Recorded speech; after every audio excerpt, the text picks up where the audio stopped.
just starting out, Carlo, with how the heck did we meet each other? Oh, man. It's going to be exactly 1 year that I'll be celebrating first. June 1st? Yeah, I believe. I got the date wrong. Yeah, no, you might be right. It might be the I had 6th. Candace check. I'm not going to leave you hanging for your I think first that's when we anniversary. launched. But we had to, obviously agreed to everything prior to that. But it was the first time we connected was early, like right around springtime, early spring. Yep. March.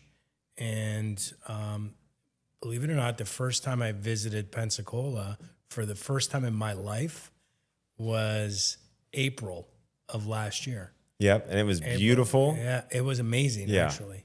It was amazing. And I remember you guys were really smart. You and your dad were really smart. You put me up at Portofino, and he said, "Oh, you should come and visit, come stay at Portofino." And I'm like, "Yeah, let's go. Hey, bring your family." So my wife, my daughter, we literally, got there, and I'm like, "What? Where has this place been all my life?" Yep. It's just been beautiful. We opened the door, and it's overlooking the Gulf, and it was like just a really great experience. And I think after we had our meeting, you gave me the tour. Of Pensacola, and it was awesome. It was just a really great experience. It was the first time I visited, and I was blown away by how beautiful it was. And that's awesome. How great everybody was. Yeah. Well, you were one of 50 resumes that I was reviewing, and it was interesting. I was scanning through all of these resumes with Gordon, right? The previous president moved back to California, had some family health issues go on, and so he had to go attend to that. And we were looking for the perfect person because he cared about the company, and obviously my family does a ton. And so we're looking through this, and he actually pointed you out. He goes, "This guy has the real deal resume," and he goes, "You got to talk to him." And so we had multiple conversations, and then I remember that getting you down here to Portofino with your family. And one thing I'll never forget is I had my wife's Suburban. I'm driving you around Aragon Court in downtown Pensacola. Yeah. And I stopped in the middle of the road, and I turned around, and we just had maybe a 3-minute conversation. And Caitlin was like, "That is you don't know how crazy what you just did was.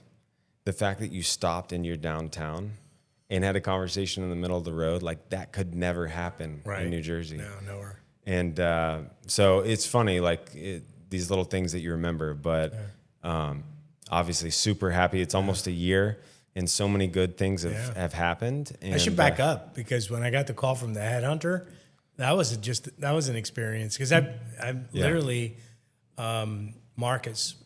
Okay. Marcus worked for Steven, right? Yes, correct. Yes. Steven. So I knew Steven and Marcus quite a while.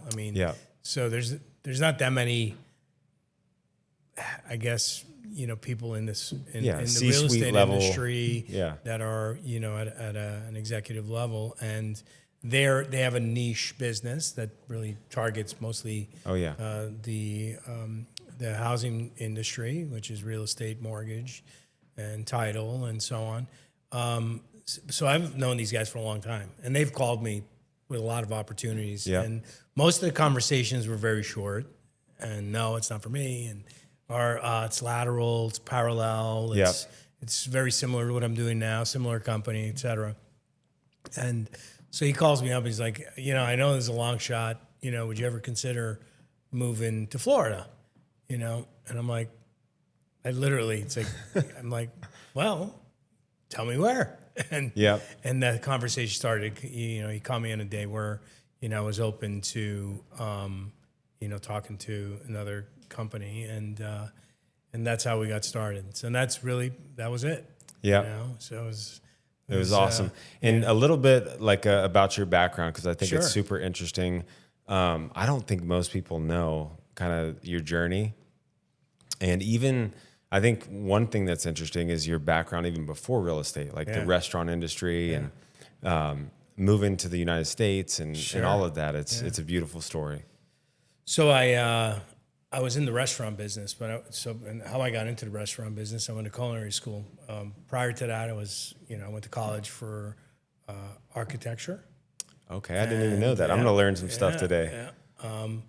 But I, immediately knew that wasn't going to be what I wanted to do, and went to culinary school because I started working. I've always worked in restaurants, and I loved working in the restaurant. That was like my favorite job. I love to cook. I grew up cooking with my mom, and so it was really something I enjoyed doing. So I went to culinary school, and my first job, and I don't know how much you know about, culinary school was you go to school and then you have to work a period of time as an apprentice. Okay. In a kitchen, and so I was apprenticing in this hotel. And I, met my wife, and this was my ex-wife, and I ended up moving to New Jersey because she was from Jersey. Okay. I was from, Canada. I spoke English. She didn't speak French. So it was easy. Yeah. For me, and I literally got a job. Like, went out to dinner one night, and I said, "You looking for anybody?" In the kitchen. I got a job. Nice. Not that hard to get a job in the kitchen. Yeah. When you're a culinary grad. So that was pretty simple. Do you remember where was the restaurant? Restaurant was called Casabella. Okay. In Denville, New Jersey. Really great Italian restaurant. Oh, nice. Unbelievable. And really great chef. And it was a very good experience. But, so I sort of went through the process. My aspiration was to be the next Emeril Lagasse. That was my... my dream to be this celebrity chef, right? So I went through the process of, working in the kitchen and learning every part of the kitchen and, how to operate, how to run, and then had the opportunity to open a restaurant and down the Jersey Shore. And it was a huge place. It was really awesome. big place. Was it also an Italian restaurant? It was sort of, it had 3 different menus because it had 3 different literally restaurants within this establishment. It was huge. It was right on the bay. All serviced one kitchen or? There were multiple kitchens. Okay. But yeah, it was really big. We had a big tiki bar outside, 3 tiki bars outside. Wow. Overlooking, the Barnegat Bay in New Jersey. Beautiful spot. But, and then I opened the second restaurant in Florham Park, New Jersey, which is a little bit further north. And, I remember, my ex-wife was pregnant with my son, and she's like, "I'm not going to do this alone." And I said, "You know what? I don't want you doing it alone." I was ready. Yeah. And I was licensed. I had a real estate license at the time. And and she's like, "You should activate your real estate license." It was 2002. And I'm like, "I'm going to do it." So, and I didn't know what to think. I got out of the restaurant down the shore, and I still had the place in northern Jersey. So I found my replacement, went to this company called Rinke Realtors. Yep. And very, very large, huge company. And I started my career at Rinke. And you can't stay away from yellow. That's true. Yes. And so of all colors. That's probably, maybe subconsciously that's the reason why it was an easy move. But I started the business. I found my replacement, and so I was doing both. But I took Sundays off to do open houses. Okay. And I took Wednesdays off to get my training. Because the training was on Wednesdays. Nice. And I wanted to make sure that, I was able, had a running start. So I remember, so I started July of 2002, and I got my first listing. I got my first sale right away in like August. And then September, I got my first listing. And that's when I said, "We're selling the restaurant. I got this business down." Yeah. And yeah, it was great. I loved listing and selling properties. I loved that part of the business very much. Yeah, working with people. Yeah. And then I started, I was actually approached by the regional vice president at the time, and he's like, "You probably should get into management." I said, "Why do you say that?" "Well, I hear you're mentoring people and you really like it." And, and I did. I was mentoring. I was part of the mentorship team. Okay. And I was mentoring agents, and, I enjoyed that part of the development side. the business. He's like, you should manage a branch. Yeah. And I'm like, I don't know. I don't think I want to do it, because I loved the independence of selling I loved it. Like, I loved, getting up and doing my thing every day. And I, maybe had flashbacks of running a restaurant and having to deal with dishwashers not showing up and, all of that. And so I loved the independence. But he's like, I think you're really going to love it. Yeah. I didn't know. Yeah. So I'm like, hey, what's the worst thing that could happen? I'll go back into sales, right? Yep. So, we had a management apprenticeship program, went through the program, and he calls me up one day, hey, we have an opening, Clifton, New Jersey, market I knew nothing about, by the way. And like... How far away from where you lived? 45 minutes. Okay. So I knew nothing about that market. It was much more urban, much more familiar to where I'm from, and which I didn't mention. I'm Canadian. And so I was very familiar with that sort of market, because Montreal is a very ethnic, very diverse community. And Clifton, New Jersey was exactly that. It was, there was the Italian section, the Polish section, the Irish section, the German section. So, there was a lot of different ethnicities, and, being that I loved food, it was perfect, because I got to eat a lot of different varieties of food. So I started managing the office, and it was a completely different culture than the office I was in. So imagine being in this huge organization, and at the time, Weichert was not franchised. It was only company-owned stores, and the company-owned stores, we had 13,000 agents in our peak. So at the time that I started managing, we had 13,000 agents, and the office I was in had 130. Culture was amazing, really great culture, great staff, great group of people. And then I moved into this other office, completely different culture. Okay. It was dark. It was kind of negative, doom and gloom. And I'm like, how's this possible? It's the same company, So started, and I really loved just doing what we did every day, which is what we do, kind of what we do here, right? Yeah. It's just help people be successful in their business. Yep. That's really what it was. And really have a good staff and a good mentorship team. And so initially that wasn't the case. So over time, you just, you develop your mentorship team, you get your staff in place, and the culture immediately starts changing. It doesn't take that long. That's what was remarkable. I loved it, and so I'm glad I made that decision. And then there was an opportunity in the office that I was born in, which was the flagship office in Morris County, New Jersey. It was the #1 office. So #1 by volume, agent count, everything? Volume. Okay. Volume, not necessarily agent count, but it was a big office for at the time. That would be considered a big office, but it was different models. So we had maybe in Morris County, I don't know, 15 offices. Oh, wow. And that one had the most, had 125, 30 agents in that office, in that branch. So the manager, stepped down, and there was an opportunity in that office. And I remember the regional contacted me and saying, I didn't put my hat in the ring. I didn't say, hey, I want this job. Yeah. And he's like, well, why don't you put your hat in the ring? I'm like, I love Clifton. So I'm having You grew to love Clifton. But Morris, that office was 7 minutes from my house. Yeah. So it would have been like really logical for me to make that move. Yeah. But there was also another reason. I had someone, my mentor in the business, wanted that job. Okay? Yeah, that's tough. And so I didn't apply for it. Yep. Okay? But I did tell my mentor, I said, look, you know what? If I get approached, I'm going to consider it, Yeah.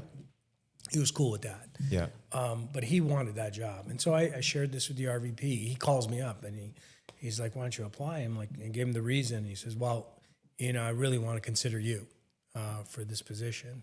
And so I interviewed for the position, and they gave me the opportunity, which was, bigger office, closer to home, much more volume. And did that for 10 years. I was there for 10 years, and it was the best job in the world. Yeah. I would say that, it was the best job and I didn't want to leave. Yeah. So when the opportunity to be a regional vice, I had an opportunity to be an RVP. I got approached by the president at the time, and she's like, I want to present you this opportunity. Yeah. 20 offices. It was 15 initially. They gave me another 5 when I got there. 15 offices. There were 1,200 agents that I oversaw. And this was this a section of New Jersey? Yeah, Okay. it was the Jersey Shore. Okay. So it was the beach. It was Ocean, Monmouth, and Ocean and Monmouth County initially. Okay. And then they gave me Middlesex County afterwards, which was another 5 offices. They approached me. Yeah. So I initially said I didn't want the job. Yeah. So why? Because This is a pattern. Carlo, this is weird. And so I initially said, look, I thank you for the opportunity. I love the office I'm working with. The people I'm with are amazing. And, I felt like I hired almost everybody there and helped develop them. So, or I had a previous relationship because I was born there. But she's like, and this is how she basically, convinced me or motivated me to want to do it. Yeah. She says, look, you're doing a great job. You're motivating and inspiring 130 people.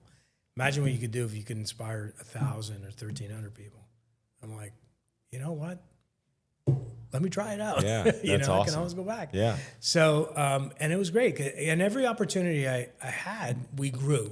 We were growing. We constantly, we're growing in a very big way. And even during the market decline, because when I got to Morris Plains, it was end of 2007. Yeah. And the sky fell literally the following year in real estate. And we still crushed it, Yeah. It was a different market. You had to do different things, and you had to really work hard to get people inspired to go to work. Yeah, change the mindset. Because, yeah. Imagine doing an open house literally for a month and maybe meeting 1 or 2 people. Every day. You met nobody. There was nobody showing up. Yeah. So, I know a lot of times that happens on a weekend, any given weekend. Yeah. But imagine working a month or 2 and not meeting 1 person. Yeah. So it was very challenging. There were not that many people looking for homes. You had to actually use a lot of skill to be able to get a sale. And you had to also really be good at getting price reductions and help people understand that chasing the market was just not a good thing. And so, but we managed and it was excellent, Actually, the best year in that office was 2013, believe it or not. Really? We were coming out of it, right? Just about that time. And it just, really took off, the wind completely shifted direction. But being an RVP was great. Same thing. It was a different, same thing, different scale. Yeah, exactly. It was not much different. It was just a different scale. And, and then literally a year and a half later, I got the opportunity to be president of Weichert Realtors, which, I don't know how much people know about this, but Weichert was the largest independently owned real estate company in the country. It's one of the top 3 or 4. And today it's now a franchise company. So today it has, over 20,000 agents, at the time I was overseeing a team of 130 managers. Okay. We had 5 RVPs. So you changed from directly working with the agents to now your clients essentially, who you were mentoring was the sales managers. Yeah. Managers and regionals, actually. Okay. Yeah. And so, and I'll say that, that's the one thing that I missed the most. The thing I missed the most was actually working with the agents. Yeah. And so, I didn't enjoy it as much. Yeah. And I was there for 5 years. And so I was with Weichert total 22 years. And it was the only company awesome. I knew. Yeah. Now, things started changing. The industry is definitely, and, we're all experiencing it today. It's a completely different, the business is the same. It's still people, and it's still a very similar dynamic between the customer and the real estate agent, the real estate professional. That hasn't really changed a whole lot. How information is exchanged has changed dramatically. But overall, that experience really has been the same since I've been in the business. Yep. But the brokerage business has changed. Yeah, no question. That has completely changed. And the disruptors that have gone into the business has changed the dynamic of the brokerage business. And at the time, when I was in my fifth year, I'm like, you know what, we're not evolving the way I want to. Yep. And I got to do something different. And so, that's when I stepped away and I made a decision because I wasn't happy. Yep. And just like I wasn't happy in the restaurant business, I left that business. I wasn't happy in my role. And I said, you know what, I'm going to step away. I had a non-compete. I couldn't do anything anyway. Yeah. So I went back into sales. Yeah. And which was, again, people will say that I was nuts. I had a pretty good job. And, I had, I have really good relationships with the people there.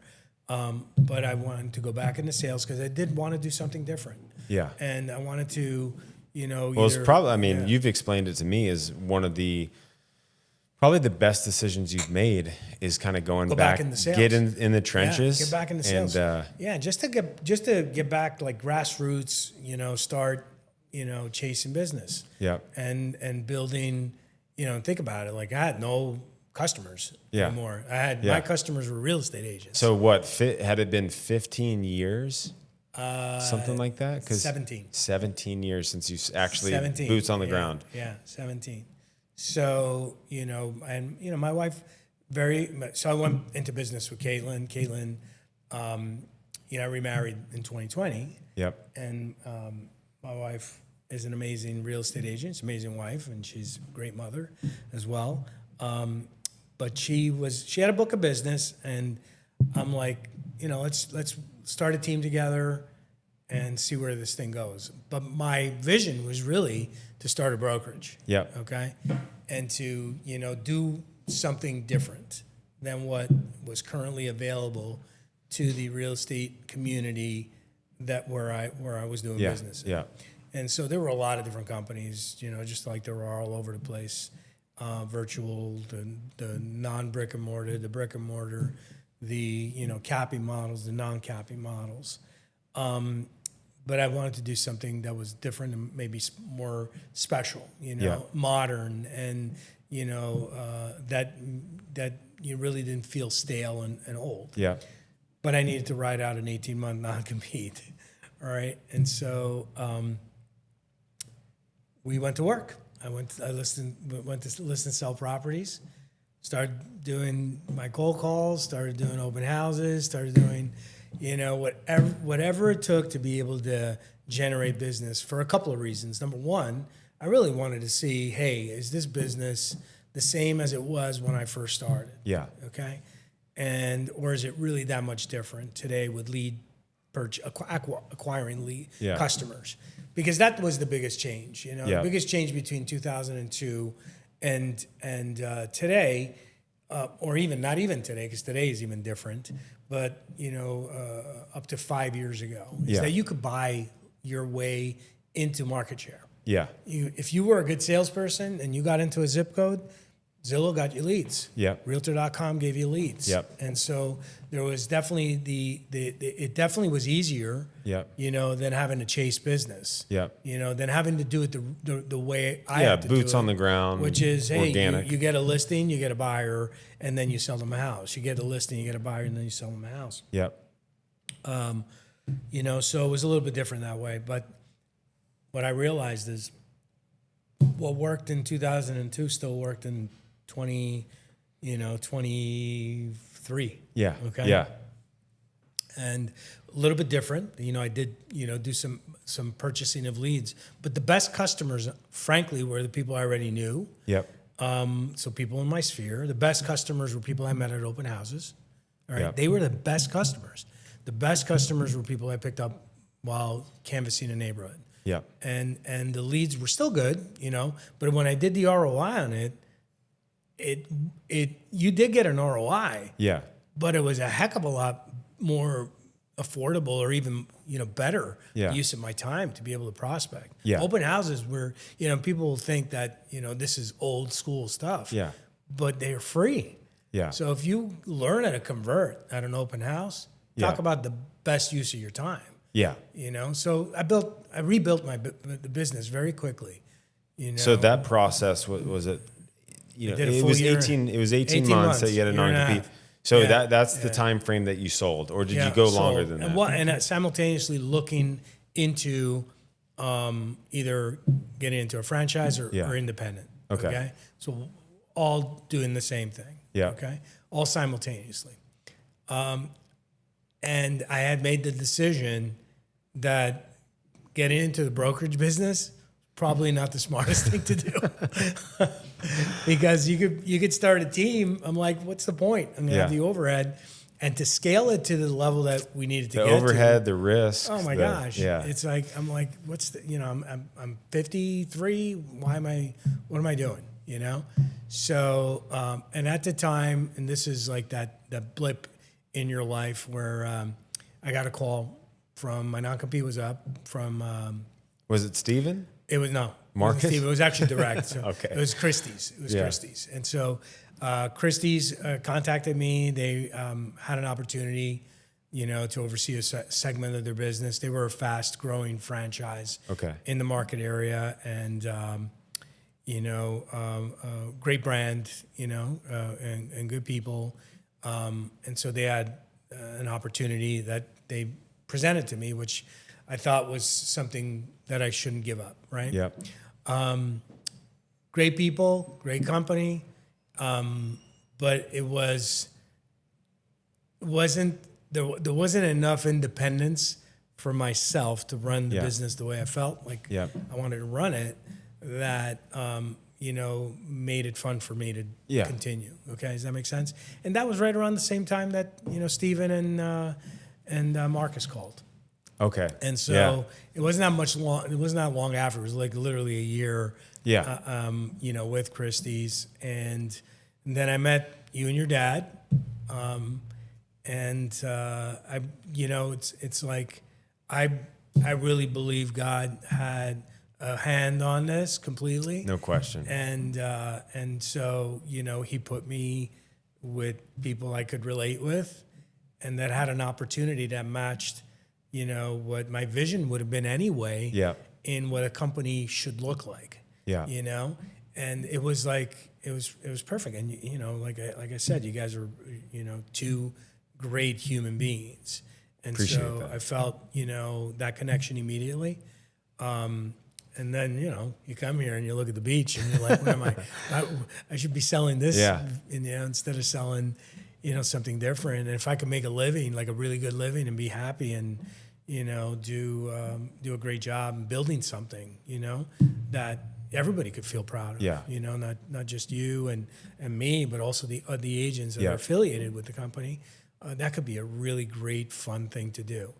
And one of the best, I think, the best things about this company is there isn't this hierarchy of bureaucracy, whatever you want to call it, where we have to run it up the chain. Yeah. I mean, we're kind of running loose, man. We it's loose but smart. I want to make sure we're very clear on that. For sure. But it's one of those scenarios where, like, we hear something at a conference, okay?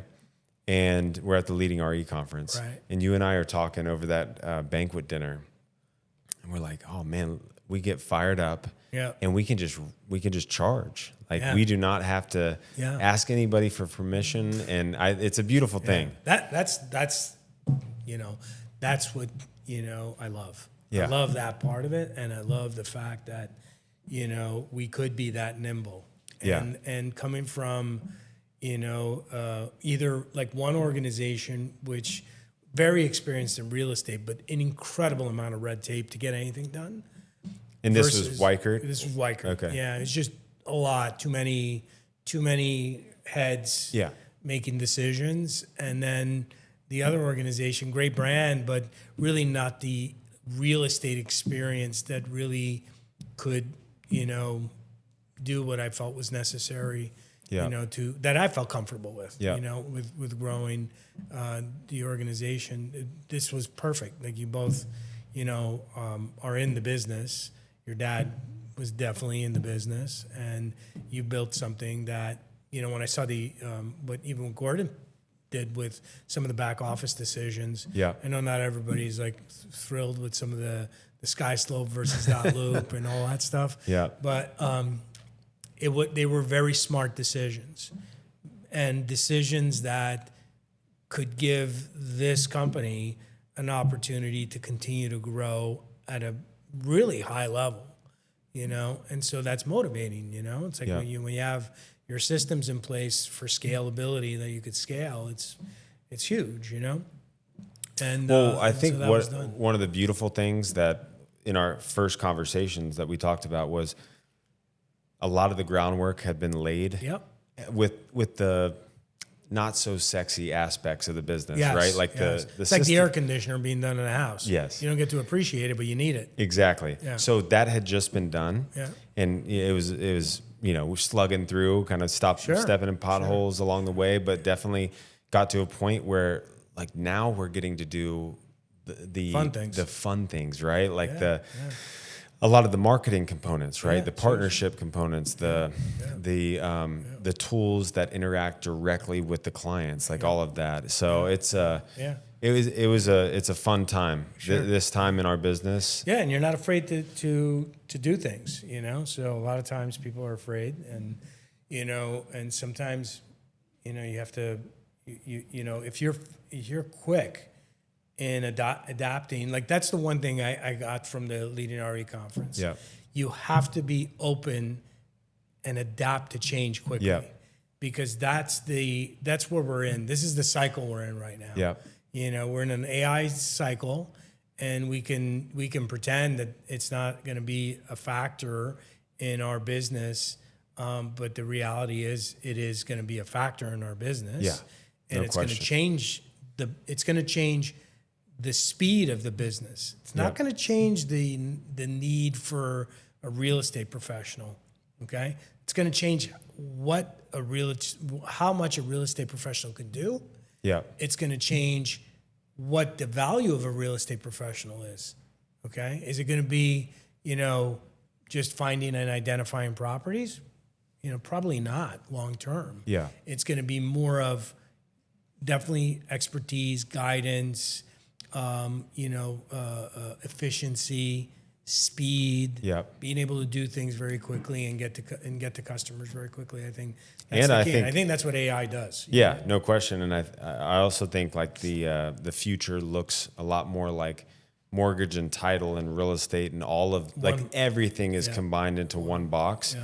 So it flows seamlessly. Yeah. That's the other piece too, by the way, that, we didn't talk about that, but mortgage, the fact that you are, forward thinking enough to know that those businesses were going to be integral in the growth of the organization, was another factor. Well, we can thank Cleve Gaddis for that.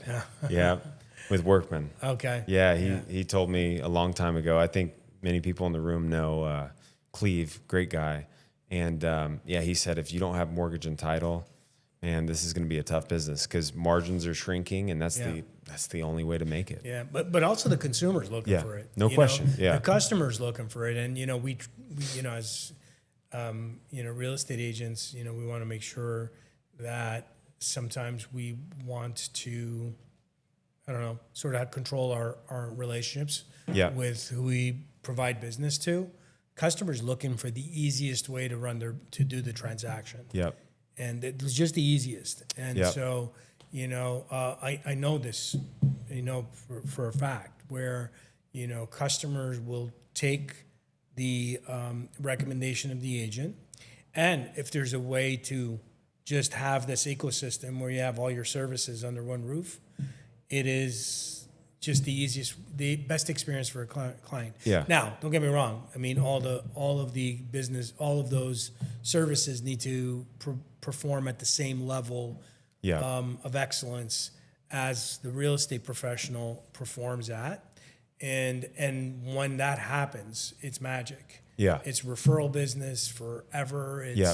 It's the best client experience possible. It is. And also, look, it helps us continue to do the right things, investing back into the company. Because if we're financially doing well, we can make really good decisions, you know? And I think that's part of the success story of Levin Rinke is the growth. Although sometimes you could look at it and say, wow, we're getting big. But the fact that we're getting big is that we could do great things. Yeah, and question. Because of those great things, it gives you better opportunities to secure customers. Yeah. And differentiate yourself between other companies. And having all of these tools make it possible. Yeah. And you can't have these tools unless you're making money, you know? There's no question. Yeah, that's something that comes up, I think, consistently. It's really, what is the intent for the growth, right? Because if you're just growing to make more money, I think that's not a very fun mission to be on, right? I don't think, at some point it becomes dull. So the fact that we are pouring back in, and this stat is super interesting. You mentioned it today, which brought it back top of mind. When we ran the numbers of how much per dollar, for every dollar that comes into the company, 96.5% of it goes back into the company as far as investing in tools, marketing, infrastructure, physical space, all of it, right? Right. And support. Yeah, and that's what's been exciting. I mean, I know John and this whole crew here, you guys have you've personally seen it, right? Just how many things have adapted over the course. I've been doing this. I joined the company in 12 years ago now. Right. It's flown by. And what we have today compared to what we had 12 years ago, right, it's insane. Yeah. And so having this 22-person staff, the marketing department, fire on all cylinders, even like when it comes to the compliance, aspect of this business, every time something changes, we sharpen the sword. That's the intent. And we do live a little bit in our own bubble, don't we? Because we're constantly you don't focused. Realize it, it's like you don't realize, like, look, Forbes, for example, that was an investment. It's not free. Like that was a big investment in partnering with a global brand like Forbes, which, maybe could be responsible, whether it's you don't get to quantify the result. You just see your business grow. Yeah. Right. And you say, well, what was it? What was the determining factor of the business growing? Is it the marketing we're doing? Is it the tools? Is it the technology? Is it, our strategic partnerships with, Forbes or leading RE? Yep. Like, what is it? It's a combination of everything. No question. Like maybe, you know what? We get a 10% lift because of the Forbes relationship. Maybe, and when I say we, it's all of us. It's every real estate agent, you know? It's every, like, when you're seeing more of your agents win $1 million plus listings, that's a big thing. No question. Like, and where does it happen? What's the reason?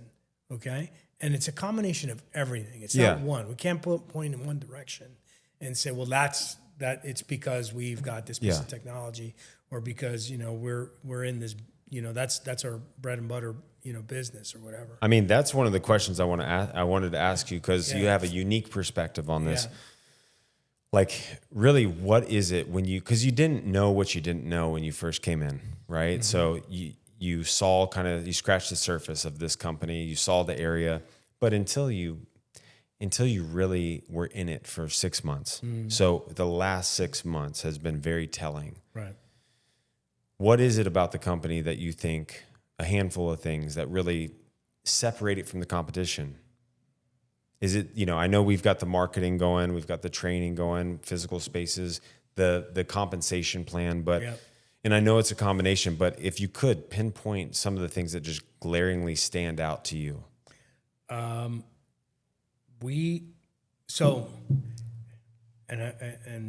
could be right or wrong on this, right?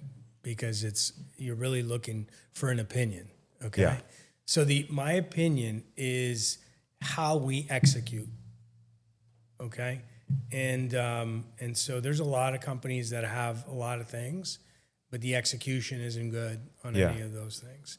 I think the execution, the responsibility. Look, we have great agents. That's the number one reason. Okay. Yeah. So you've got a great team of real estate professionals that do an incredible job, that have, great success and a great story.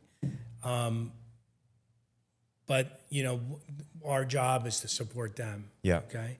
And make sure that on the back end of the brokerage, without necessarily like holding a hand support, but providing them with all of the things that we do to support them.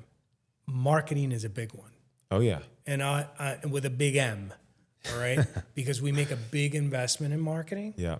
And you can see the result. Like the digital gives you the results right away. Yeah. When you have 32 million impressions out in the marketplace, that's a lot. 32 million, just and that's clarify local, that. by the way, okay? That's within the Pensacola market. Correct. It's 32 million impressions, and we're a local company. Within the last... This is not a national brand with 32 million impressions. Yeah. This is 32 million impressions. This is past 12 months. This is past 12 months. Yeah. All right? That's one data point. Yeah. Plus all the magazines that we advertise in. Plus, so when you advertise a magazine, you say, okay, well, let's say we advertise, 38 times in a 3-month period of time. All right? Those are impressions too. Yeah. Right? So every time you advertise in a magazine, maybe that magazine is getting 14,000 impressions. Yeah. Maybe 20,000 impressions because you got that kind of readership. And so the one standout piece is that for a very local, hyper local company, we do a ton of marketing. Yeah. Okay? Like 96.5%, a lot of it is marketing. My dad always says this, and it's never enough for your dad. I have, it's never enough. So, what market share do you want? 100%. But the thing that he always has said, and we don't have the ability to fact check this, so I hesitate to even say this. I believe it to be true, though, that we outspend if you combined every other no doubt local real estate company, every other brokerage, not the realtors, all the brokerages, and you combine their marketing budgets, we probably triple that. No it doubt. could be more than that, right? We spend millions of dollars on this marketing. One of the things that gets me fired up, because you always, every time we talk, I want to run through a brick wall, is you said, Rhys, did you realize that projected out for the next 12 months that there's going to be 1 million people that land on the Levin Rinke Realty website? Yep. And our content is local, right? It's basically, we do business in Baldwin County, Escambia, Santa Rosa, Okaloosa. Yeah. 3 or 4 counties. And so all of our content is based around those 3 or 4 counties. 100%. And there's going to be 1 million people land on that website, which is it's huge for our agents. And no one could tell that story. You see, and that's the key that a lot of folks don't, sometimes you take it for granted. Yeah. Because if a company, we'll use I'll say a brand X company, a national brand. If they're a national brand in Pensacola, I'm telling you today, they are not even close to investing that level of marketing. Yeah. There's nobody here that's doing it. And so who wins on that? Look, the brokerage, of course. But you know who wins? The agent. Yeah. That is who wins. The agent wins when we have that level of marketing that we do in the marketplace. They win. And that's our job. Our job is to make sure that our agents have as much power behind them as possible. Because everything else they do. Yeah. Like they do the rest. We can't control their interaction with the client. Yeah. We can't control their follow-up. We can't control, we do our best to help them with tools to be able to do that. And I'm really excited about what we're going to roll out in June. But, the best use of our talent and time is what we're doing. Yeah. Well, one of the things we talked about literally at the sales meeting yesterday, right? Was it yesterday? Yesterday. So you said, let's crystallize, who do we work for? We work for the agents to make their life and their business and their systems and their marketing better. And that translates into a great result for the end client, right? If we support the agents correctly, they're going to support their clients correctly. Correct. And getting really clear on that, I think, of the knowing last it, few years. You know? And so, look, sometimes you know who's not going to like it? The fact that that's our job? People that don't work here. Yeah. All right? Because we are completely focused on our agents and making sure that they have everything that they need to be successful. And, you know, I don't work for anybody else. You know, I work for them. And so a lot of the times some of the, we're going to be taking on some pretty bold initiatives, right? And I think if we execute really well and our agents believe in it, because we need our team to really believe in the vision and the direction that we're going in, and this vision is truly to continue to strengthen the company, so we don't have to fall into this fearful situation because of what other people are doing everywhere else. Yeah. Because of the growth and strength of the company, we're able to keep the value proposition very strong and very high. And and because of that, we continue to widen that moat. Yeah. And continue to strengthen, this company. It just protects our agents. Yeah, no question. More than anything else. And so, because the industry is definitely the pendulum swung to where it was incredibly, because of competition. It was incredibly good to run your business as an agent. Correct. And what we're seeing now is it's starting to swing back. It reached the top. It's starting to swing back, and that's because of consolidation, right? Consolidation, in this industry. Fewer brokers. Yeah. Fewer brokers means less competition. Less competition means agent. So the agents will pay more, or they're going to have to sacrifice. This is the thing. Yeah. They would have to sacrifice going to a place that has no market share. Yeah. Okay. Yeah. That's the sacrifice. And so, how great is it to have a company that has market share and still provides agents with great tools that are incredibly low cost to enter? Yeah. Like that doesn't happen. That's the mission. That's the key. Is to keep making it better. And we keep making it better. We keep making it stronger. We keep our agents very successful, and we keep attracting more successful people. And then that's the world we could live in. It's awesome. Yeah. It's awesome. Yeah, it's good. Before we jump into, we have some graphs that I wanted to bring up. We just recently ran numbers. I want to talk about the Pensacola, like the general area and the growth and kind of what you're seeing. And because look, once again, we talk about bubbles. We're focused on what we're doing as a company. Sometimes if you grew up here, and I've been very fortunate to be able to travel to many beach communities through surf trips and just all of that growing up, that helped me garner some perspective. Went to school in South Florida, it's beautiful, but man, it made me really appreciate what we have here. So being from outside of Pensacola, like, how special is this place? It is. It's incredibly special. I mean, look, first thing that attracts you coming from a different market is definitely the pricing. You can buy a lot of real estate. Yeah. Per dollar. For what you could pay for in other parts of the country. But the cool thing about it is that there's an imbalance between what you buy and what you get. You get a heck of a lot more here besides house. Yep. You get culture. You get safety. You get, great downtown, unbelievable, best beaches in the world, the country. Yeah. And you get all of that for, pretty affordable, real estate price. I mean, even if buying on the beach, if you're buying on the beach on the East Coast, the Northeast, it's very expensive. Yeah. Maybe 10 times. Well, and what's always been crazy to me is. But even going into Destin, think about it. You go to Destin or 30A, you're buying a house maybe that's $10 or $15 million, and you can buy here for 3 to 5. Yeah, no question. And so, and it offers just a beautiful, lifestyle. Look, it's getting discovered. That's why our market is sort of insulated from a lot of the noise that's happening in some other parts of the country and Florida too.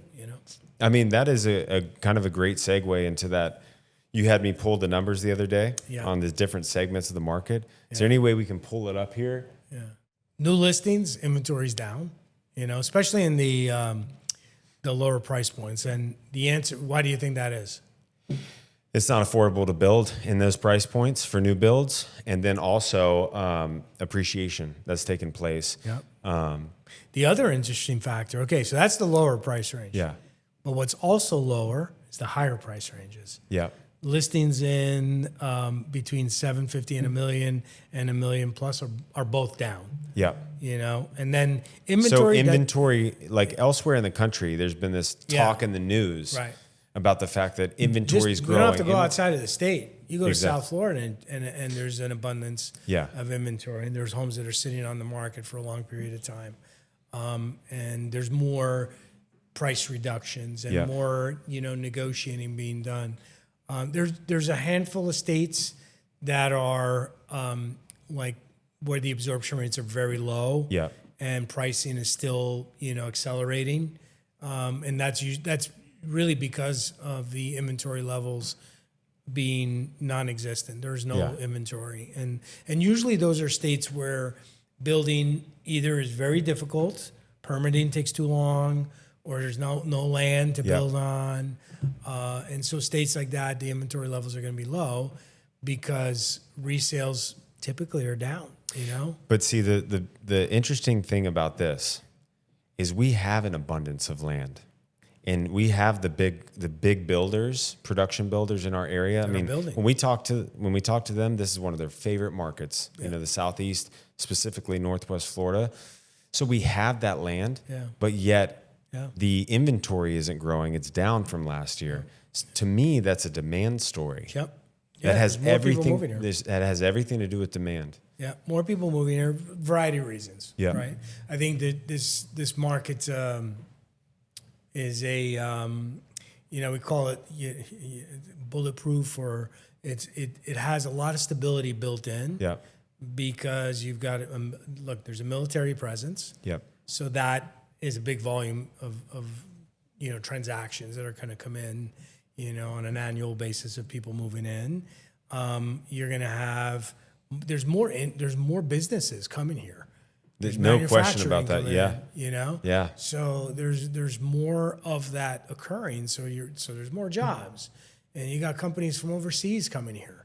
You got companies that are being built here, that are getting started here, new shipping business, and there's a lot of there's a lot of opportunity, and it's what's growing. It's what's keeping our real estate business stable. And still growing up to a certain extent, in comparison or to the rest of the country or even in the state. So it's a very unique market. I almost say it's like a bubble. You live it, not a bubble like where it's overinflated, because it isn't, because prices are still very affordable. And I think it's one of the really nice attractive things. It's insulated from kind of the noise. Because of how I think undervalued we were. We've been a hidden gem for the last 20 years. So look at the sold listings from 5 to 750. 21% growth over a year ago. That is insane. I pulled these numbers and I'm like, I mean, it's crazy. Crazy. Those are crazy. Or 750 to $1 million, up almost. Well, it's up over 18%. Those are huge numbers. Total market's up 6.34. The number of failed listings in every category is down. It's huge. Down. So it's great. For our agents, anyone that's listening to this just means that business is unbelievable right now, and you should take advantage of it. And if you're not experiencing this level of growth, you definitely need to reach out, and just say, look, what can I either come to a staff meeting, a sales meeting, or, definitely come to, some of the brainstorming sessions that you have. Ninja selling. Ninja selling. I mean, we're holding when is that? Do you recall the dates of that? Next week, June. Okay, so Marcia is one of our sales managers, awesome person, is hosting a ninja selling course. Is it 6 weeks? It's 6 weeks. Okay. It's, she's awesome. She does an incredible job. We got incredibly raving reviews from Marsha's training for our new agent training. Yep. And you guys may not know this, but Marsha's heavily involved in Ninja. Yep. And she's, although not certified as far as certified trainer by credentials, she's absolutely certified in my mind because she's got the experience with working with Ninja for such a long time. Yep. So I would absolutely, if you're stuck and you're looking at these numbers and you're saying, oh my gosh, I'm not experiencing this level of growth, what's happening? Just, you know what? Don't think more of it. Just say, you know what? I'm going to join this Ninja training program. Yeah. And maybe call Marsha, call Lewis, both incredible people. Yeah. Here to help. Yeah. So, Lewis did a great job of boot camp. We're going to do that again first quarter of next year also. And that program was responsible for a lot of the agents that attended with their growth. No question. I mean, it was huge numbers. Huge numbers. Yeah. Like we're major big numbers. There's tons of training, and I think one of the things that if we could wave a magic wand, right, which just doesn't exist, it would be that agents engage. And my dad said this to me, from the moment that I stepped in the door, he said, showing up is more than half the battle. Yeah. It's like going to the gym. I mean, once you get there, you start to move, you loosen up, you're like, okay, I'm here. Correct. It's like swimming with Border in the morning. Getting in the pool. I sit on the edge of the pool and I talk to him about how I wish there was a coffee, a barista or somebody that could bring us coffee, because I just want to sit there and chat, and drink coffee. And then he's like, jump in, and he's like, get in the water. And once I get in the water, I start swimming.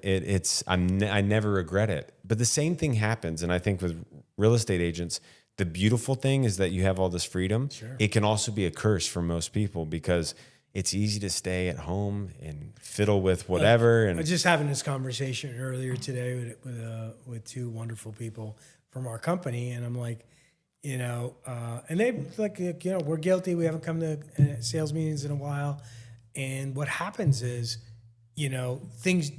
I feel like the ions move, the sales ions. Yeah. Whether you're at a sales meeting or you go to a Ninja training or you go to a boot camp training, there's a shift and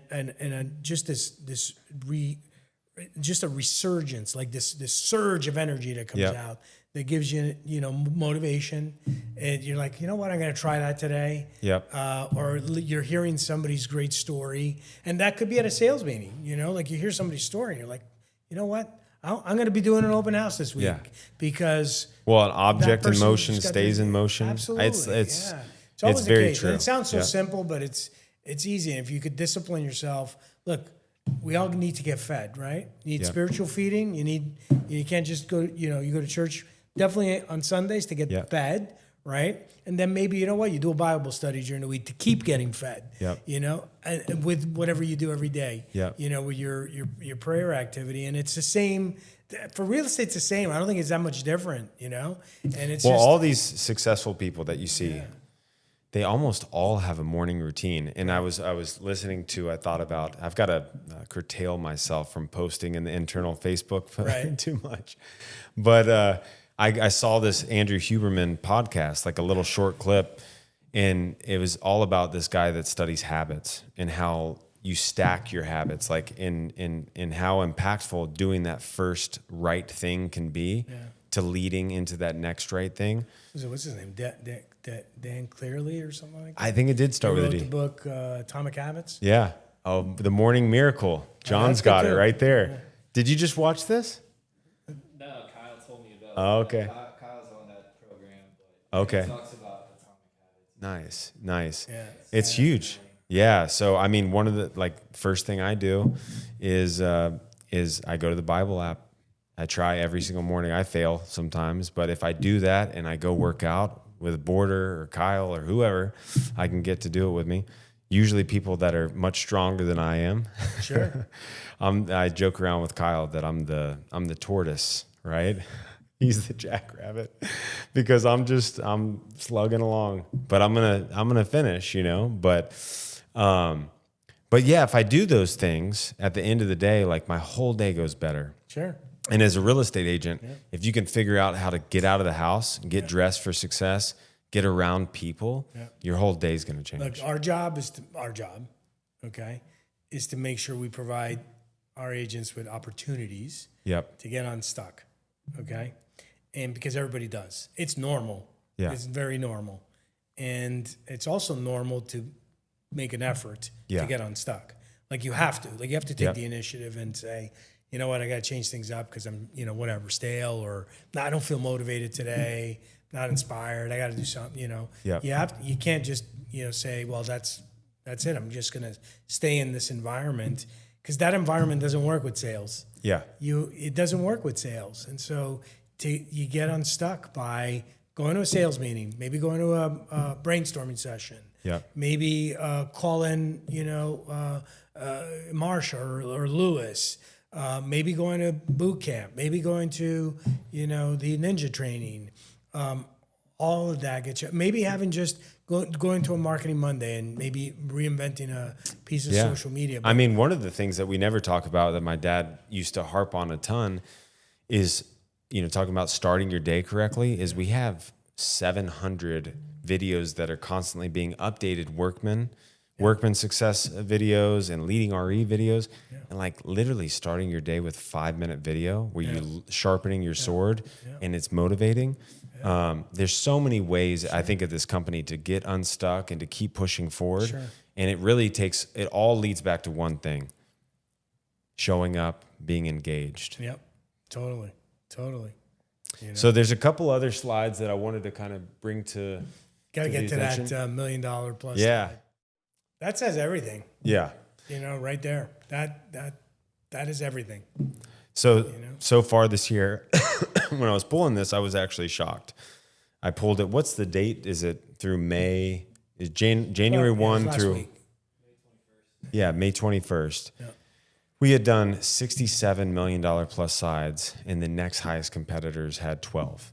Yeah. And it's just, and when I look at the pending contingents, it's widening. That gap is widening. Yeah. I really think it has to do with all of this exposure and the training, all of this stuff that's taking place. So it's a beautiful thing to watch. And, like we talked about. But it means more of our agents are doing business in that market. Yeah. Right. So I was talking to one of our team members yesterday who got her very first $1 million plus listing. She happened to double-sided. It was Tina DeStefano. Oh, I love it. I heard that story. She double-sided that deal, and it's gonna be the biggest commission check she's ever closed on. And I'm like, what the cool thing is? Once you get used to closing those checks, you kind of want to do more of them. Yeah. And so, and there's nothing wrong. Look, we're in the real estate business. It's not our only focus. There's 67 deals. Yeah. Most of the business we do is not in the $1 million market. Yeah, probably 85% of it. Yeah. And so, but the cool thing, when you play in that market, you can do that market, and you could do everything else too. Yeah. It's harder to be here and do the $1 million market. Yeah. It's a lot easier to be here and do this business too.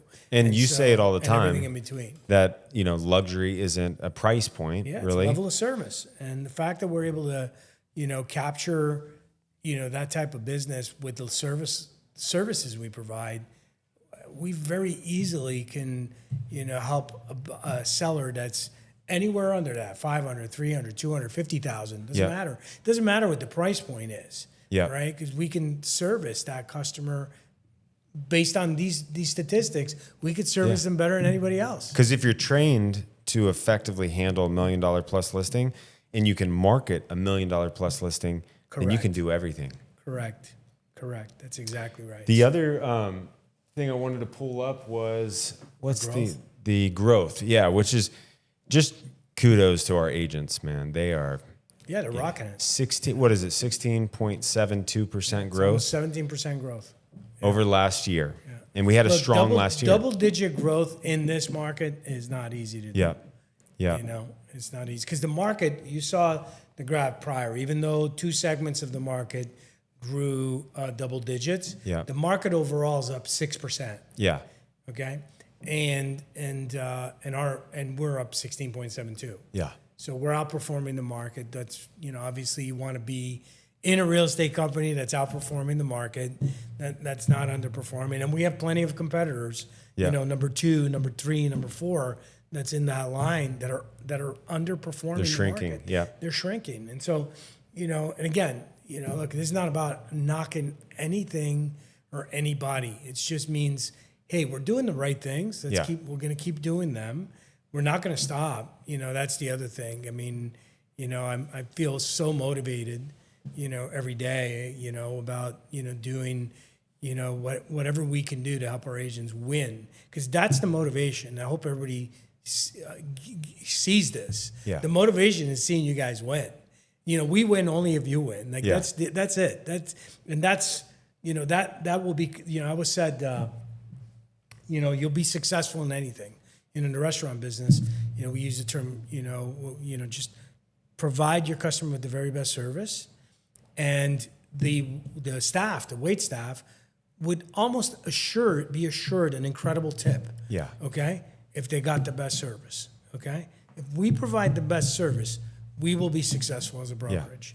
No question. And if we provide our agents with the best of everything, we're not perfect. I mean, we're going to make mistakes, and we're going to, make the wrong call. Yeah. But we absolutely are not we want to do the very best for our team members, and everything we do is with that in mind. Is because if we execute well, our agents are going to win more business. And No that's question. What it's about. One of the things that I think is so special about this company, and I didn't realize how special it was, is until within the last couple of years, and why I think we stay so motivated, right, to keep adding and manipulating this to be better for our agents, right, is because we actually talk to our agents. Yeah. When you see these stories happen in real life, when I work with Kim Fagan and I work with on and on and on and on, all these, and you do too, right? You just were at lunch with 2 of our agents. Right. We're constantly talking to our agents. I call John and Mick and Gunnar, and They gave me good feedback. yeah, I mean, you they were hear great.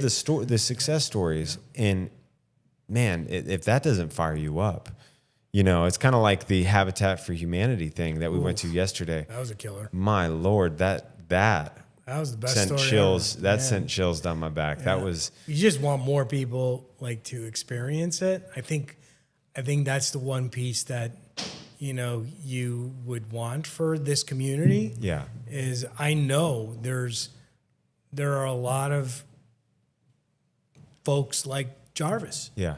Okay, that are the exact best, great human being. Yeah. Okay, great human being, and fit perfectly into that. Yeah. That their criteria. I mean, and for people that don't know that are listening to this, the Habitat for Humanity and Levin Rinke Realty, we partnered and we made it. And there's a program called Home for Good. Yep. And it really is it's not a handout is kind of the slogan. It's a hand up. Yeah. And they build these incredible, I mean, the home that we walked in yesterday was beautiful, right? Beautiful property. Hardy board, beautiful big property, all brand new. And they have this program. They get there's SHIP funds that are available to everybody, and then there's SHIP funds that are available just to programs like them. And then there's additional funds that they have access to through the state, as well as donations from private individuals. And I mean, for instance, a home that may cost on the open market $425,000, somebody like Jarvis is walking into that with a $315,000 house, right? And it's just this incredible thing. There's steps that you have to go through, right, and to get that, for sure. education. And it's not that hard. I think for more most people, as long as you have great credit, you got a steady job, and you need to be at a certain income level. Yeah. But there's a lot of people that fit into that criteria. Tons. That they fit right into that mold, and they could be homeowners And build equity for their family. for their family, and So. And have this launch pad for the rest of their lives. Man. This is where I started. Yeah. And I came from here, like it's so awesome, you know, and it's great to be a part of that. And it was great to actually like witness all that. You know, it's hard not to get choked up. It was awesome. Yeah. Well, Carlo, we've been running for a little while now. So, any last words from you? I say I'm extremely optimistic for the future.